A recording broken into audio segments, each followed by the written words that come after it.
Welcome back to Month of Mondays. It's your host, Spiff Ellis, of course. Today we're gonna be doing something different. This is Month of Monday, Hood Character Mondays, but I wanted to do something that's more like emotional. You feel me? Something that's more deeper.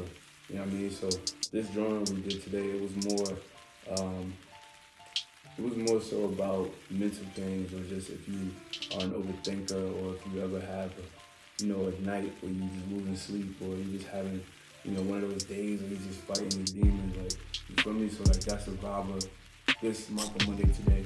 So I think that's what we're gonna do. You know what I'm saying? Like the rest of them are gonna be emotional, about emotions. So they're gonna be whole characters. What we're gonna do in for the month of March, we're gonna do them to where they're just emotional people. You feel me? So you're just gonna need some copic markers, of course. Your red, your blue. You're gonna need your stapler, 2B pencil. You're gonna need your Pigma Graphic 1 marker. Obviously, you need an eraser, like I tell you every single time. And you also need a sharpener. Don't gotta be metal. So I mean, so yeah, we're gonna get into this one. It's gonna be cool. All right, peace. You have made it to episode 9. Here we are again. It's Marco Mondays. Today we're gonna be doing a very, very different vibe, very different character from what I've been doing, all year so far. I don't know. I kind of like to work off of emotions and work off what I might currently be feeling, or a feeling that I had recently, if it was a day or 2 or 3 or 2 hours ago, So I like to work off that, and that's like one of my main ways I get it out, So this is the under sketch. I was doing that the paper method again that I was showing you guys last episode, that I introduced to you guys. It's kind of easy when you use it that way. If you know how to draw a piece of paper from any angle and at any curve, then you'll be able to draw faces from any angle or any perspective, So yes, I'm just making this up as I go, as you guys watch it. I'm literally making it up live, like I always do. This was something unexpected. It literally just happened. Like, I just was like, dang, I don't really know what to draw. I don't really know what I'm feeling. Like, I know what I'm feeling, but I don't really know what I want to draw. Sometimes it's challenging to like let out what you actually feeling, like on a piece of paper, because you don't really know what you're trying to draw. Like, your hand and your brain and your heart is all active, and they're all activated, and they all trying to figure out like what to make that expresses what you're currently feeling. The vibe of this one was more so about like emotion, just feeling the weight of anger. I feel like this picture represents anger for sure, anger that I felt. So there's like a mask to it. And you see how the mask is like separated from the actual face, and it's kind of like, I don't like to explain art. It kind of like ruins it sometimes, but for the sake of the video and anybody watching, it's more so like how it's a separate from us as humans. Like, it's a spirit of anger, it's a energy of anger, it's an energy of rage, and sometimes you think that you have mastered it, sometimes you think that it's gone away, but it's really not. It's just you've gotten stronger, and you've matured a bit to where it doesn't come out as much as it used to. But this is just the fact that like it's still a part of us, but it's not us. You get what I'm saying? So it's deep, yo. If you really think about it, if you really have your perspective on it as well, like, that's cool too. But it's too deep for me to really go into and try to explain. It would take me days, But ultimately, that's how I see all of us. I see people when I'm outside. I don't even really just see humans. I see souls. I see people that have things that they're dealing with internally that they may not be showing. So there's like a front, there's a facade, that mask, that smile, that laugh, or or even the tough exterior. Like, none of this is real. None of this is real. This is all like a simulation. You know what I mean? In my opinion, most of the time I feel like that. I could be wrong. Sometimes that's just how I feel. You know what I mean? Yeah, so this one, this right here, this step is actually my favorite step, low key, because this marker, like, it's called Pigma. People thought it was a micron marker because it looks exactly like micron. I think that might be like brother to each other. Like, I don't know, they might be the same company or something, but it's the one marker. Like, it's so perfect, yo. I'm telling you, if you guys are doing this with me and you're drawing with me, like I always suggest y'all to, and you definitely should be using this Pigma marker, the one marker. They don't sell it separate, unfortunately. You have to get the pack, and the pack is probably like $10.99 for some weird reason. I don't know why it's just not, like $5 or something. Because the markers are like $1, $2 each. It's weird, but that's neither here nor there, But yeah, for this step, the second step that I always show you guys, this is made easier when you use that marker because it has a thickness to it, to where you can get really nice bold lines, but it also has the point. It's like pointy also, you know what I mean? So basically, you can excuse that lawnmower, but or whatever that is, a reblow or whatever, I don't know. But yeah, you basically can you can use the like the pressure of your hand and your wrist to press down to get bolder lines, or you could use the very tip of it to get details like hair or the pupil or wrinkles or tattoos, whatever you want to do. But if you're doing tattoos, I suggest you guys use like a light gray, like a neutral color, or even cool gray. That's how I used to draw my tattoos, and I still draw tattoos like that. But I haven't drawn a tattoo person in a minute, like really tattoo. It's been a while.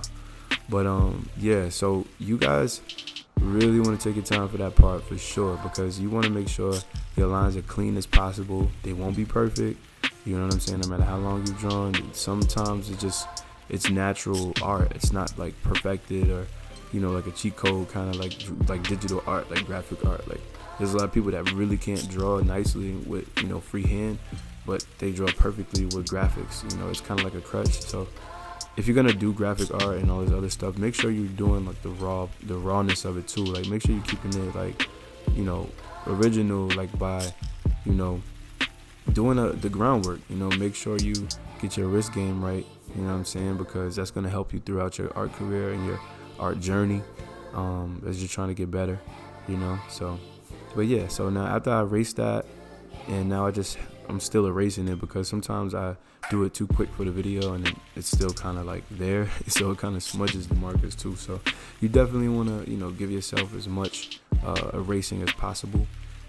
Here, the third step is technically the erasing. So this is technically the fourth step. So the fourth step, the coloring stage, like putting down the base layers. I'm using a red color. I think it's called a lipstick red, and it's R29. So I'm using this right now. So the representation of this, some of you might be looking at this like, whoa, what is this? This is weird. This is unusual. You've been using skin tones all this time. Why are you switching up on us? Like, nah. Basically, what I was talking about, like the anger and the rage, and then ourselves. What happens when you go to the bathroom or to the kitchen? Your sink has, an indication of colors on both knobs. So one side is blue, one side is red. And we all know, because we're old enough to know that one is hot and one is cold. And that's kind of like what I see myself as, bipolar. Or some days I just feel like I'm bipolar, bro. Or sometimes I feel like I'm just up and down. I'm hot and cold. Like throughout the day, this is an emotional roller coaster, more often than not. Because I'm a thinker, bro. So it's like I'm thinking so many thoughts, and those thoughts are intertwining with my worries and fears, and those thoughts are intertwining, and those fears and worries are intertwining with my imagination, which is endless. You feel me? And my imagination is intertwining with my ideas for my next project, or my next drawing, or I might want to make a beat.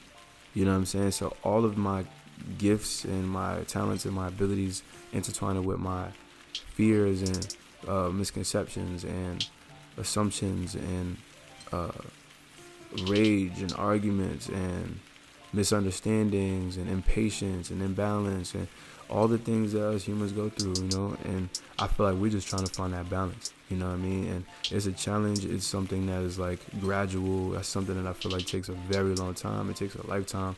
I feel like change is like it's a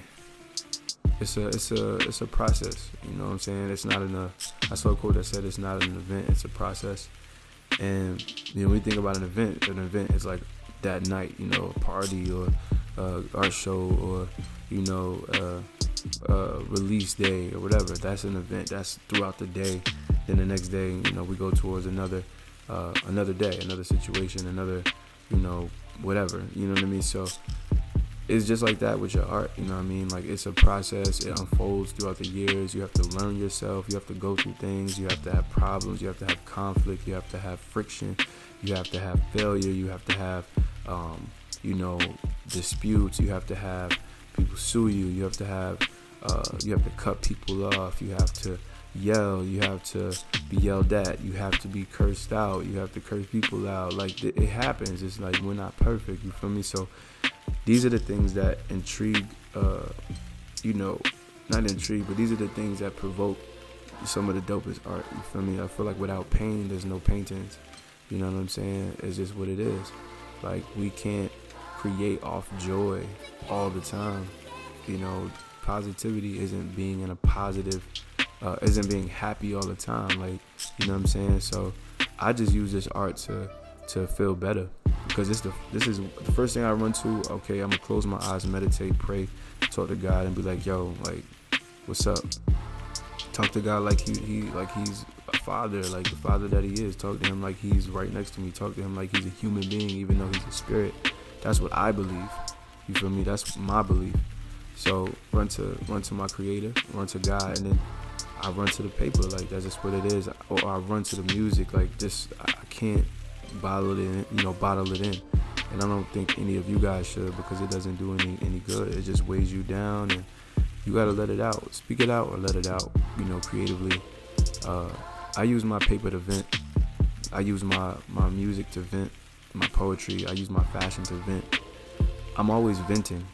I might not be venting with words like how I'm doing right now as you guys listen and, follow along and watch this video, but I feel like I'm always venting. And I think if you're creative or you're an artist, a true artist, I feel like you're always venting, because your art is really just your thoughts. It's really just what you think about. It's really just your mind. You feel me?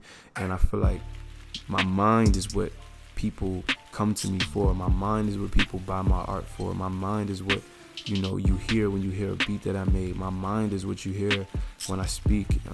When I write my poetry, you could feel that. You could feel what I'm feeling. You can feel what's on my mind. You know what I'm saying? So I don't take that lightly, and I respect my mind, which is why I work so hard. I'm trying to master it. It's a very, very hard thing to do when you aren't normal, when you're not regular, when you're different, when you're uniquely made and wonderfully made and created to be different, when you called, and it's just what it is, So I advise anybody that has those issues to definitely, try to meditate first. And if you feel like that's not working, because sometimes it just feels like it's not working because it's not an instant thing, go to some type of outlet where you can create.